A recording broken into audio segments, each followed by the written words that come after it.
espacio. Como él decía, tengo el orgullo de ser su estudiante y podría también decir que un amigo más de los que tantos se logró cosechar a lo largo de estos 3 años como residente de medicina interna de la Universidad de Cartagena. Cuando él me dio esta oportunidad, me di la tarea de responder esas 3 preguntas: ¿cuánto, cómo y a quién? Puesto de que este es un tema que, como bien decía el profe, es un tema que me apasiona. Quiero transmitirles esa pasión y que al final de la charla ustedes se lleven por lo menos esos 3 mensajes. Entonces, para los que no me conocen, ya saben mi nombre, Guillermo Maldonado Gámez. En las partes de las redes pueden encontrarme en mi página educativa, que toco este tipo de temas, tanto obesidad como nutrición y ejercicio. Acá les dejo el nombre de mi página educativa en Instagram. Entonces,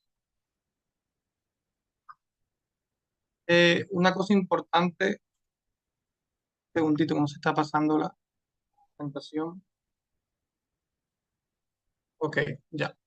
Importante antes de tocar el tema del ejercicio, tener claro la definición de algo muy relacionado a este, que es la obesidad. La obesidad, ¿qué viene siendo? Es una enfermedad crónica, recurrente, multicausal, que va a afectar distintos componentes como el neuroinmunometabólico y biopsicosocial.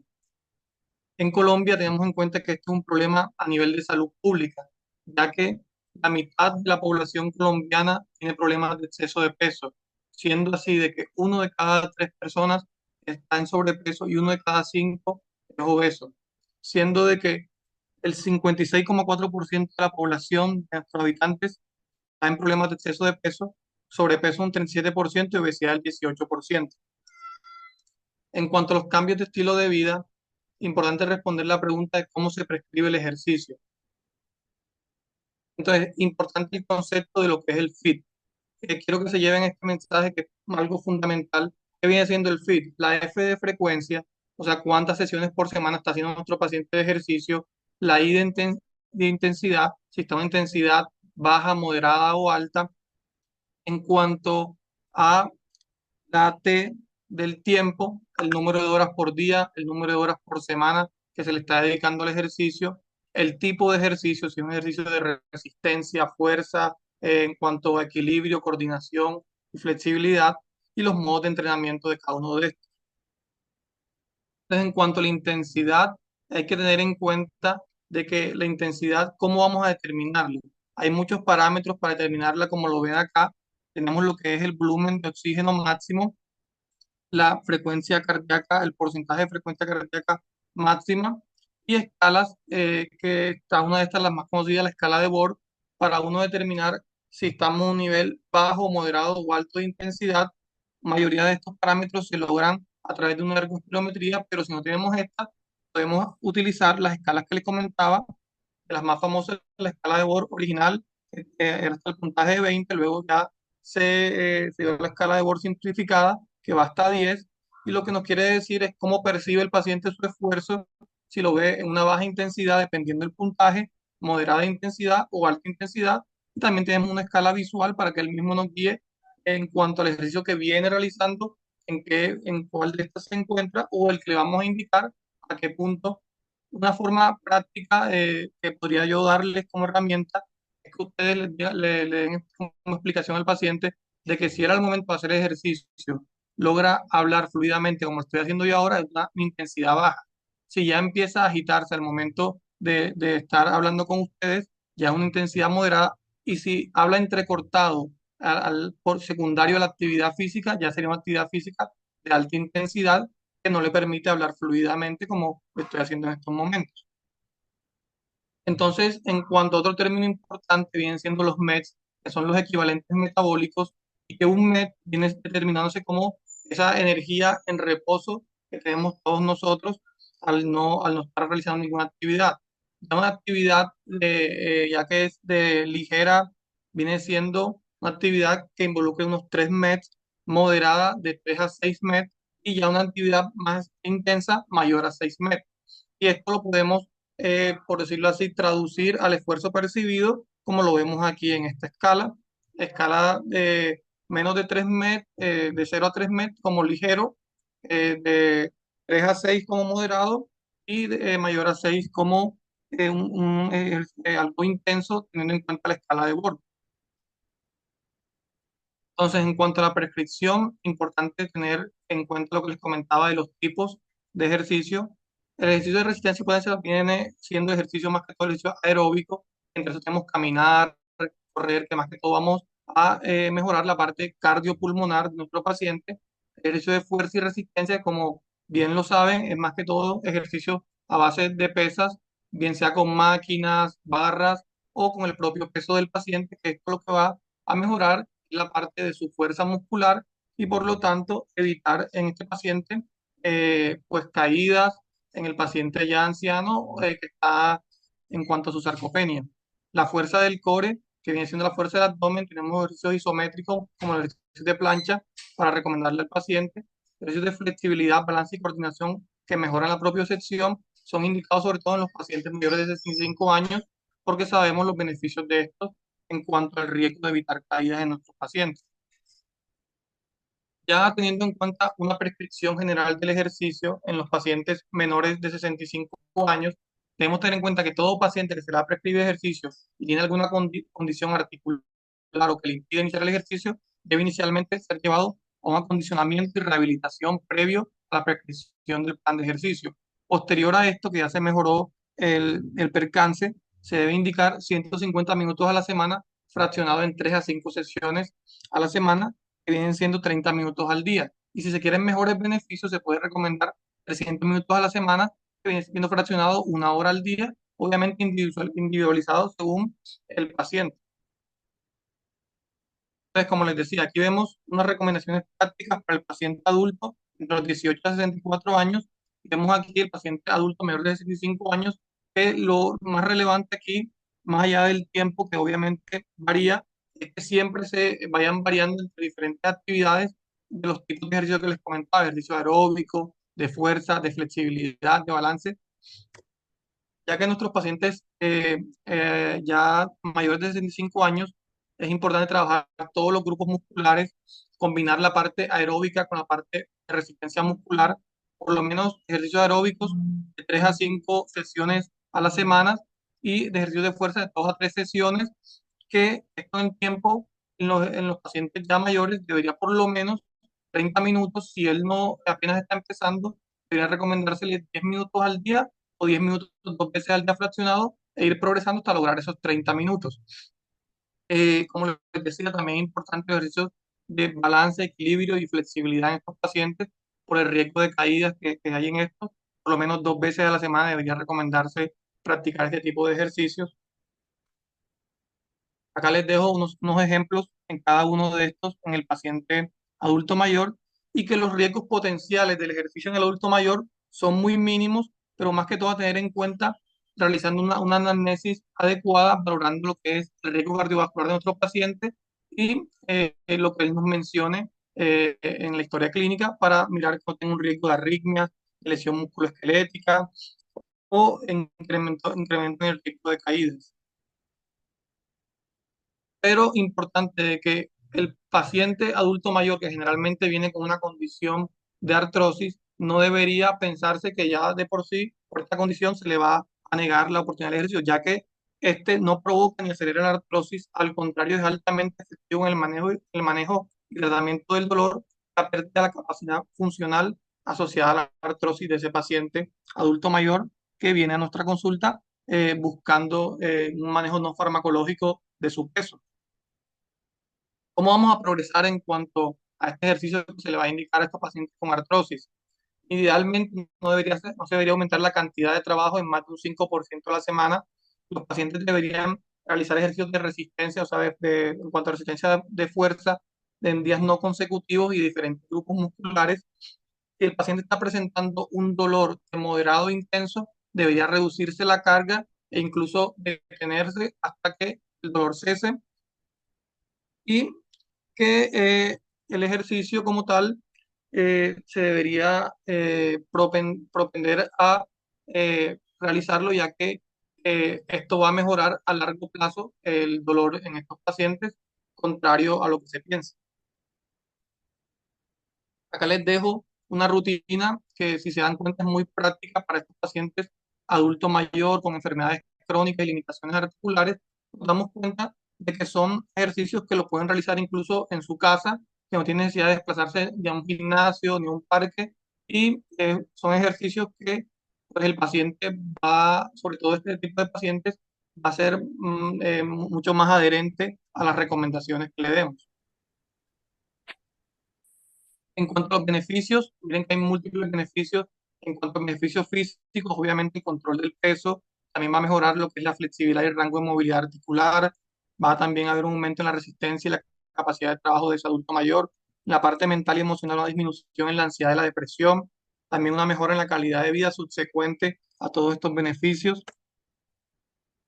Y teniendo en cuenta el ejercicio como manejo, vemos que interviniendo mediante el ejercicio en estos parámetros que menciono acá, como el IMC, la obesidad abdominal, la resistencia a la insulina, la dislipidemia, si estos no se controlan ante la ausencia de la prescripción adecuada de ejercicio, vamos a llevar a una articulación que va a propender un ambiente proinflamatorio, contrario a que si se prescribe el ejercicio y se logra mejorar estos factores, vamos a tener una articulación con un ambiente antiinflamatorio y que no va a generarle dolor ni limitación a nuestro paciente en una articulación que ya pues, puede tener el antecedente de una artrosis.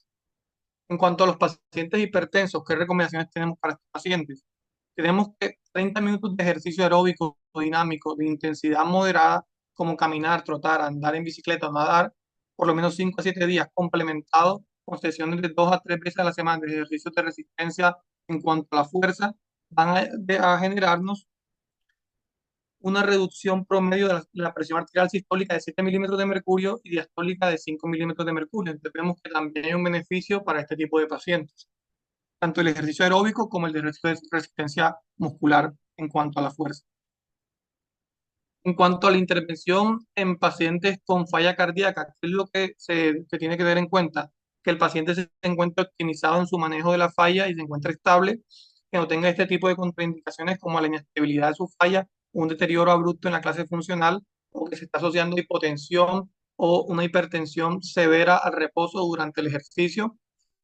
Entonces, este tipo de pacientes vamos a tener que se debería indicar un programa de ejercicio aeróbico combinado con ejercicio de resistencia 3 a 5 veces al día durante esa semana, con un porcentaje del volumen de oxígeno máximo de 40 al 80%. Aquellos que pues tengan una valoración, esto viene siendo una actividad moderada, una duración de 20 a 60 minutos conforme va avanzando en su programa de ejercicio. Y como les decía, siempre complementar con ejercicios de fuerza muscular de resistencia, 2 a 3 veces que no sean días consecutivos, con una escala de esfuerzo de Bohr menor a 15 entre leve a moderado. Viene siendo eso.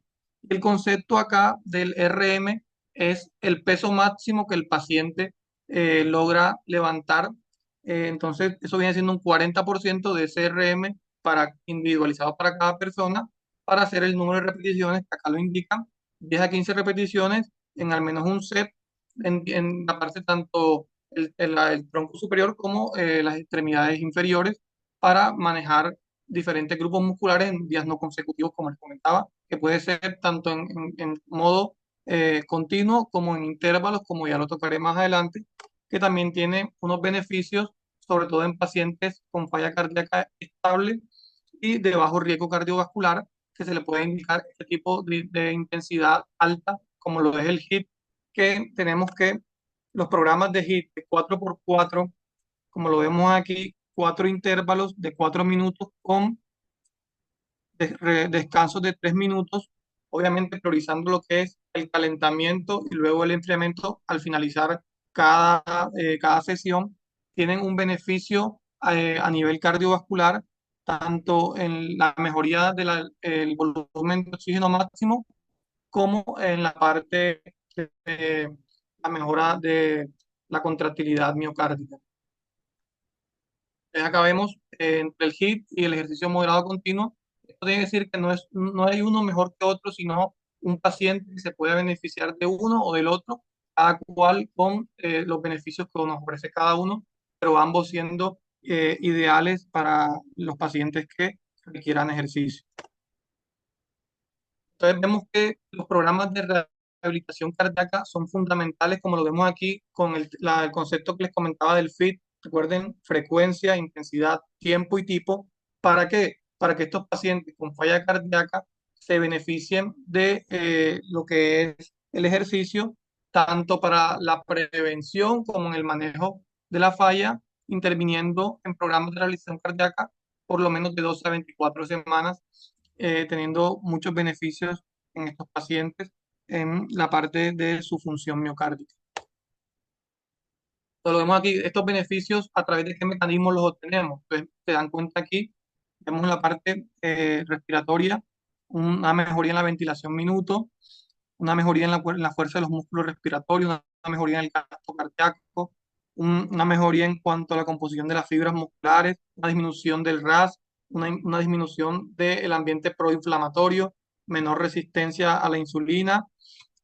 Todos estos mecanismos nos van a llevar a una mejoría en nuestro paciente con falla cardíaca a través de estos programas de rehabilitación cardíaca mediante el ejercicio físico. En cuanto a la rehabilitación cardíaca en nuestro paciente con un síndrome coronario agudo, que se ha visto que estos pacientes deben ingresarse durante 8 a 12 semanas tras el evento cardíaco posterior al alta para alcanzar un beneficio de estos programas en el paciente que ha tenido estos eventos de síndrome coronario agudo, cirugía cardíaca o intervención percutánea aguda posterior al alta. En cuanto a los beneficios de la actividad física, vemos que hay múltiples beneficios en cuanto a la salud ósea, la composición corporal, la salud cardiometabólica, la salud mental, muscular y cardiorrespiratoria, tanto si es de bajo a moderado la intensidad. Esto es un poco discutido, ya de que pacientes que mantienen una intensidad alta durante un largo tiempo, puede que en algún punto no sea tan beneficioso, pero esto más que todo, porque hay una corriente que propende más hacia la parte de la baja intensidad, pero esto más que todo, si lo podemos discutir al final, es más que todo en cuanto a que se intercalen periodos de baja intensidad con alta intensidad con un adecuado reposo. Esto es lo fundamental, porque si es un paciente que se mantiene en alta intensidad durante un largo tiempo y no tiene un adecuado reposo, obviamente estos beneficios que se obtienen van a ir al otro lado de generar repercusiones en nuestro paciente. Entonces, más que todo, esos mensajes se los quiero dar claro, es intentar intercalar las intensidades de la prescripción del ejercicio y un adecuado reposo entre estos periodos de ejercicio que se prescriban, para una adecuada recuperación. Entonces, aquí vemos otros beneficios de la actividad física. Vemos que demostró disminuir el riesgo de contraer una infección y morir por sepsis, siendo esto una intervención preventiva para una condición crítica como es la sepsis. En cuanto a nuestros pacientes adultos mayores con obesidad sarcopénica, se demostró que la pérdida de peso mediante la dieta acompañada de ejercicio aeróbico y de resistencia muscular fue la mejor intervención para lograr pérdidas de peso en nuestros pacientes y preservando su masa muscular. En cuanto a esta revisión, tengan en cuenta que es para atletas, cómo se da una pérdida óptima de la grasa corporal cuidando la masa muscular. Acá vemos ciertas intervenciones que en nuestros pacientes debería uno modificar. En cuanto a la parte de la proteína, todo paciente que se le vaya a prescribir una actividad de resistencia muscular debería por lo menos ingerir 1,5 gramos por kilo de proteína al día. Eso es fundamental. Entrenamiento de fuerza y ejercicio de resistencia, como bien lo decía, para los que son amantes al café, miren que también se incluye dentro de estas recomendaciones cafeína 3 miligramos por kilo, una adecuada alimentación y, como les decía, el descanso es vital. En cuanto a los efectos sobre el metabolismo de los lípidos, tenemos que el ejercicio tiene unos efectos favorables, logrando reducir hasta un 50% los triglicéridos, una mejoría en el HDL entre 5 al 10% de aumentar nuestro HDL, con una disminución del LDL hasta un 5%, logrando esto mediante 30 a 60 minutos de ejercicio de 5 días por lo menos a la semana de esta actividad. Entonces, la pregunta que les dejaba también, ¿en qué momento es lo ideal? ¿Qué se ha visto en este estudio que se vio que el mejor momento para la actividad física era entre las 6 y 10 de la noche, ya que ofrecía unos mayores beneficios en cuanto a la reducción del riesgo cardiovascular y reducción de la mortalidad en nuestros pacientes. Tener en cuenta para el cálculo del riesgo cardiovascular que la Sociedad Europea de Cardiología tomó en cuenta cuatro regiones distintas, teniendo en cuenta lo que era su mortalidad por enfermedades cardiovasculares, dividiéndola así en cuatro categorías de riesgo, siendo que la categoría de bajo riesgo eran menos de 100 muertes por causa cardiovascular en 100.000 habitantes, eso sería bajo riesgo. Un riesgo moderado entre 100 y menos de 150 muertes de causa por enfermedad cardiovascular entre cada 100.000 habitantes. Alto riesgo entre 150 y menos de 300 muertes de causa cardiovascular por 100.000 habitantes. Y muy alto riesgo, mayor a 300.000, mayor a 300 muertes por cada 100.000 habitantes. ¿Por qué traigo esta colisión? Porque es importante que nuestros pacientes categorizarlos en qué riesgo cardiovascular se encuentran. Entonces, ¿cómo estamos en Colombia si extrapolamos esto? En Colombia tenemos 153 muertes al año de causa cardiovascular por cada 100.000 habitantes. Esto nos engloba o nos clasifica dentro de un alto riesgo, que es vital para que cuando llegue nuestro paciente a la consulta, poder realizarle las distintas escalas, como nos recomienda la escala SCORE 2, que es más que todo para pacientes entre 40 y 69 años, para clasificar su riesgo cardiovascular. Acá lo vemos en las distintas escalas de bajo, moderado, alto y muy alto riesgo, tanto para mujeres como hombres. El score 2OP, que viene siendo para pacientes mayores de 70 años, igualmente bajo, moderado, alto y muy alto riesgo, tanto para hombres como mujeres. El score 2 diabetes, que tiene en cuenta si el paciente pues, es diabético, su nivel de hemoglobina glicosilada, tasa de filtración glomerular. Y acá vemos si el paciente ya per se tiene enfermedad cardiovascular o tiene disfunción de órganos. De entrada ya es muy alto riesgo. Si es mayor o igual al 20%, muy alto riesgo. Entre el 10 al 20, alto riesgo. Del 5 al 10, un riesgo moderado. Y menor a 5, un bajo riesgo. Teniendo en cuenta también el tiempo de su diagnóstico en cuanto a la diabetes para clasificar el riesgo dependiendo de esto, como lo vemos acá en la diapositiva. Otra cosa a tener en cuenta es vital. Los factores que determinan la presencia de eventos adversos, que como les decía, son muy bajos a la hora del paciente, son más los beneficios que los riesgos, pero hay que tener en cuenta ciertos factores para determinar estos riesgos, como los vemos aquí, el tipo y el nivel o sea, qué tanto viene siendo la condición física de nuestro paciente previo a que nosotros le prescribamos el ejercicio, la parte de su perfil de riesgo cardiovascular, si ha presentado isquemia miocárdica inducida por el ejercicio, alguna arritmia inducida por el ejercicio o disfunción miocárdica. Y estos hallazgos de alto riesgo, como lo vemos acá, una estenosis crítica más del 70% en una arteria coronaria principal o más del 50% en la arteria coronaria izquierda, o disfunción en cuanto a la fracción de eyección menor del 50%, anormalidades, la contractilidad miocárdica, como les comentaba, la isquemia inducible durante una prueba de esfuerzo, la presencia de arritmias como una taquicardia ventricular no sostenida o polimórfica o ectopias ventriculares muy frecuentes a la hora del ejercicio durante una prueba de esfuerzo, o que tenga menos de 12 meses de una revascularización reciente secundario a un síndrome coronario agudo.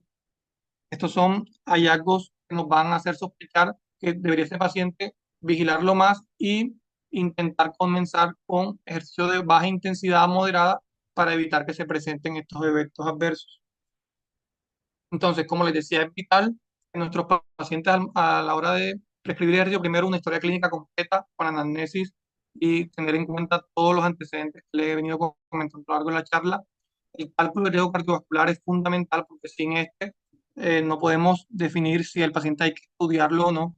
Si tenemos un riesgo cardiovascular bajo, no habría necesidad de hacer más investigaciones. Si hay un riesgo cardiovascular ya alto o muy alto, teniendo en cuenta el cálculo del score, ahí va a jugar lo que es la intensidad de esa actividad física que vamos a prescribir. Si está entre moderada e intermedia, teniendo en cuenta obviamente los antecedentes previos de nuestro paciente, no deberíamos hacer más investigaciones. Si en caso tal es entre actividad alta o muy alta, ya deberíamos por lo menos realizar unas imágenes cardíacas funcionales o la prueba de esfuerzo al ejercicio para mirar si hay estos hallazgos que les comentaba previamente, hallazgos de riesgo para indicar un estudio invasivo como una coronariografía. Si estas pruebas salen normales, no habría necesidad de profundizar en los estudios. Entonces, si tenemos una prueba de miocárdica inducible durante el ejercicio, ¿qué vamos a hacer? En caso de que no, el paciente se considera de bajo riesgo y podríamos indicarle la prescripción del ejercicio. En caso de que se dé una isquemia miocárdica durante la prueba de esfuerzo, deberíamos realizar una prueba invasiva como la coronariografía y mirar el tipo de lesiones que se presenten, si son lesiones de bajo o alto riesgo, y llevar a nuestro paciente, en caso de que sean de alto riesgo, una revascularización miocárdica y posterior a esto, si la recuperación es posible, ya el paciente en seguimiento se va a definir si probablemente a los 3 meses ya de un programa de rehabilitación cardíaca, que el paciente pueda retomar nuevamente la actividad física, tanto de moderada e intensa, dependiendo cómo esté en la parte sintomática posterior a la intervención, o si la recuperación no es posible, ya ese paciente debería restringirse lo que es la actividad física intensa y solamente limitarse a actividad de baja intensidad y bajo supervisión estricta del médico que la prescribió. Entonces, acá están los 10 mandamientos de la AS del 2020 en cuanto a la prescripción del ejercicio. Ya tenemos que el primer mandamiento, el ejercicio es beneficioso para la enfermedad cardiovascular, por lo menos, como les decía, 150 minutos a la semana. Si se puede aumentar más, podríamos llevarlo a 300 minutos, pero saben que con 150 minutos logramos estos beneficios, o 75 minutos a alta intensidad, 3 veces a la semana, pero idealmente, ya saben, 150 minutos para que se lleven el mensaje en estos pacientes que podemos indicarles intensidad baja moderada. En los pacientes obesos o hipertensos, el ejercicio de resistencia 2 a 3 veces a la semana es ideal para tener una mejoría tanto en los parámetros, como les decía, de el control glicémico y del control de sus cifras tensionales. Realizar a todos nuestros pacientes el cálculo de riesgo cardiovascular mediante el SCORE. Los pacientes de alto riesgo requieren esa investigación mediante pruebas de funcionalidad miocárdica, como las comentaba previamente. En los pacientes con falla cardíaca se debería optimizar su falla cardíaca previo a la prescripción del ejercicio. El ejercicio sobre todo el ejercicio de baja intensidad, moderada intensidad, a largo plazo viene siendo una estrategia preventiva para la FA. En pacientes asintomáticos con cardiomiopatía hipertrófica y bajo riesgo cardiovascular, eh, se debería no limitar la realización de ejercicio. En pacientes con miocarditis activa, con valvulopatía severa y con miocardiopatía ritmogénica, no debería indicarse ejercicio en estos pacientes por el riesgo per se de sus condiciones ya mencionadas. Pacientes que están bajo anticoagulación o tienen un dispositivo cardíaco, debería evitarse los ejercicios de contacto que lleven a traumatismo para evitar los riesgos de sus condiciones de base. Y que todo paciente con un alto riesgo cardiovascular que desea hacer ejercicio debería ser una decisión compartida con los riesgos, comentándoselos, y los beneficios al paciente por su médico que acuda para la prescripción del mismo. Estos son unos mensajes claves que quiero dejarles antes de finalizar la charla. Ustedes ya saben, en individuos obesos se recomienda el entrenamiento de resistencia por lo menos 3 veces a la semana. En adultos mayores se recomienda el ejercicio aeróbico de intensidad moderada por lo menos 150 minutos a la semana, y de fuerza para la mejora de equilibrio y coordinación por lo menos 2 veces a la semana. Individuos con características coronarias de alto riesgo pueden ir regresando gradualmente a la actividad física entre 3 a 6 meses, individualizando cada caso después de una recuperación miocárdica exitosa, pendiente de que una prueba máxima una prueba de esfuerzo o una prueba de imagen funcional estén normales. Los individuos con enfermedad arterial coronaria pueden comenzar a realizar actividades recreativas de baja a moderada intensidad de manera ambulatoria durante 3 a 6 meses para alcanzar un nivel adecuado de actividad física. te lo comentaba, lo idóneo de los programas de rehabilitación cardíaca y lo fundamentales que son en cuanto a la prevención y el manejo de la falla cardíaca con fracción de eyección preservada durante 2 a 24 semanas, mejorando la capacidad funcional y la calidad de vida de estos pacientes. Los individuos con estenosis aórtica sintomática no deberían participar en deportes competitivos ni en ejercicio recreativo y se recomienda el reemplazo de la válvula. Se recomienda la cirugía en individuos con insuficiencia aórtica grave sintomática, ya que no deben participar en deportes competitivos ni en ejercicio recreativo.